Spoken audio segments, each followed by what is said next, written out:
Yun mga idol, good morning. Nasira naman yung bearing natin sa front gulong. Pinukpok ko ng pinukpok yan idol, kaso tigas talaga. Kaya naisip ko na welding lang mga idol.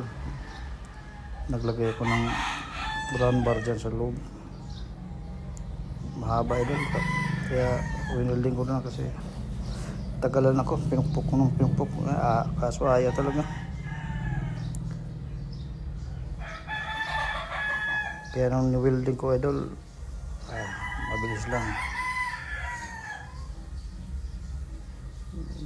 Ganyan lang ang magandang gawin idol pag hindi na tanggal yung mga tira-tirang piraso ng bearing.